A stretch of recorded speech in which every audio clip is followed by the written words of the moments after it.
Good morning, people of God. This is Christopher Arulanand, and I welcome you to my daily devotion titled Fresh Bread. I recently learned from a spirit-filled Bible teacher about Naomi in the story of Ruth that there are two parts to her spiritual journey. Part 1 starts from the day she went to a foreign land, leaving Bethlehem, the house of bread, only to lose her husband and her 2 sons in Moab. Till Ruth landed up at the field of Boaz to glean the grain scattered in his field. This was the first part of her spiritual journey.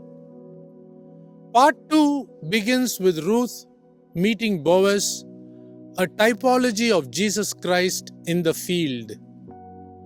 Naomi's first part is peppered with bitter events like poverty and deaths.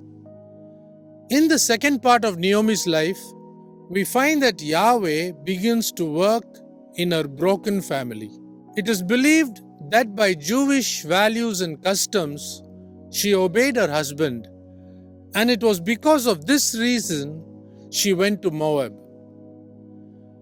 I don't think it can be proved that it was totally her fault to go to a country called Moab, which God hated.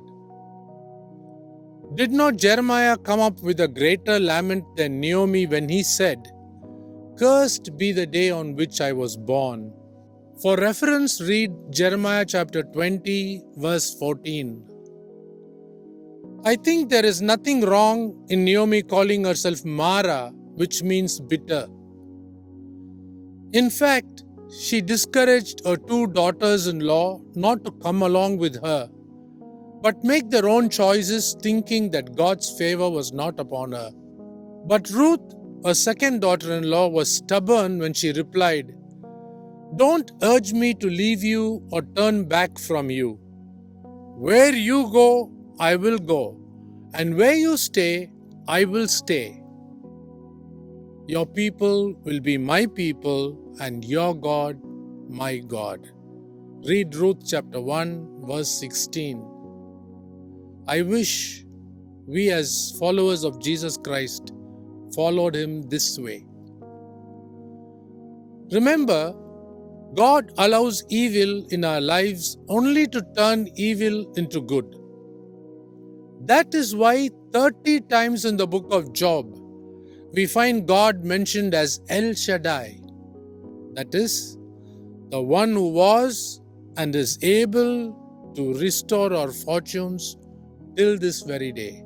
He always sets things right even after many disasters. We all know that Job was bent with his problems, yet he did not break. Overall, we find in the Old Testament the word El-Shaddai mentioned 48 times.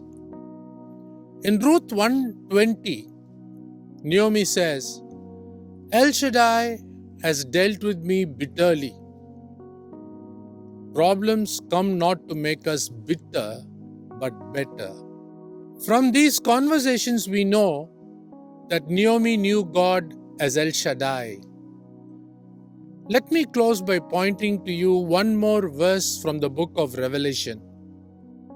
Revelation 1, verse 8 talks about the Almighty God, the Alpha and the Omega, who is none other than El-Shaddai, who restores our dark fortunes till this very day in life. In closing, always remember, Jesus Christ is El-Shaddai. Think about it. See you tomorrow, God willing.